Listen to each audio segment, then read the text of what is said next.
Passover, and the heart sinks.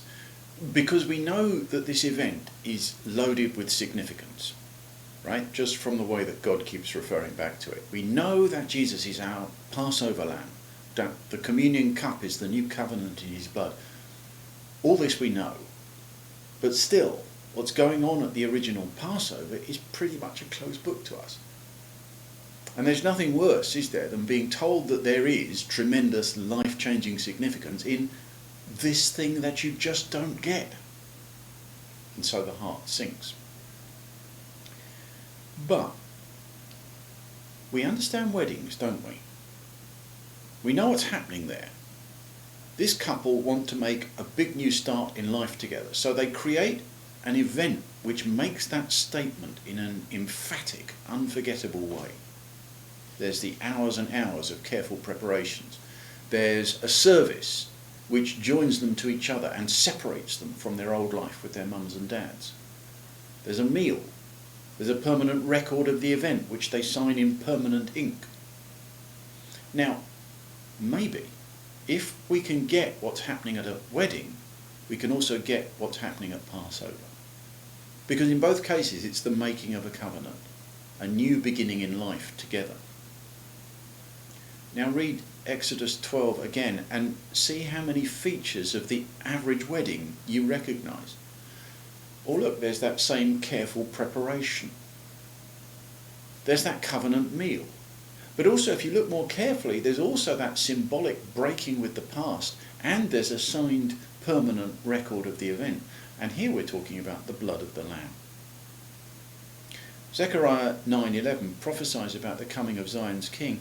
As for you, because of the blood of my covenant with you, I will free your prisoners from the waterless pit. At the Last Supper, Jesus says, this cup is the new covenant in my blood, which is poured out for you. Luke 22:20. So what is it with this blood? When they paint their doorposts and lintels with the Lamb's blood, when we take the cup at communion and drink, something is being said, and said most emphatically. But what does it mean? We can answer that best through seeing what it means to God. If we go back to Genesis 4:10, we are hearing a conversation there between the world's first murderer and God. And Cain, the murderer, who probably thought that the evidence was all pretty easily disposed of, hears this from God.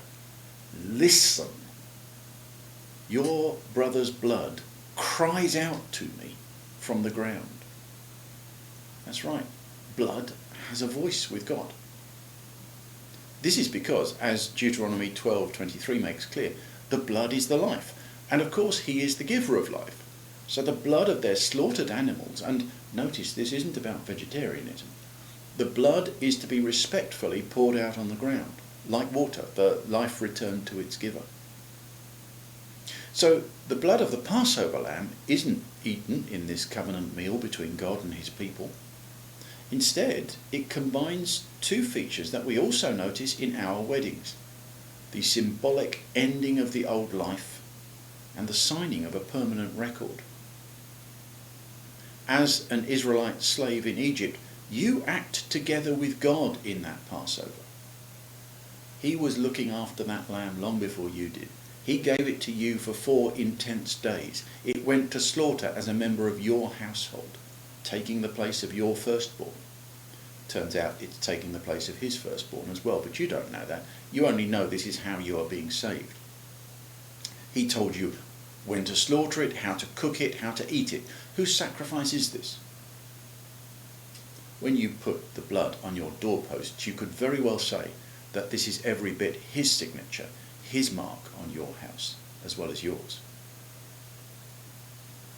And what kind of thing does it say there? You hesitate now to put it into words, don't you? But we believe, we trust you, we have made a new beginning together, and to do that there had to be this ending of this life in us, and dare we say it, this life in you. Maybe something like that. But one thing is certain, it speaks loud and clear in God's ears, and his people are saved. And that's important, because the same voice is speaking into the same ears on our behalf.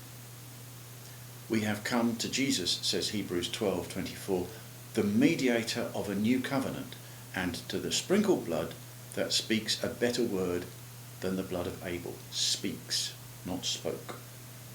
We're in a covenant with the living God. There's a record of it that can't be changed. There's a voice speaking for us that can't be silenced. If you have been, thank you for listening.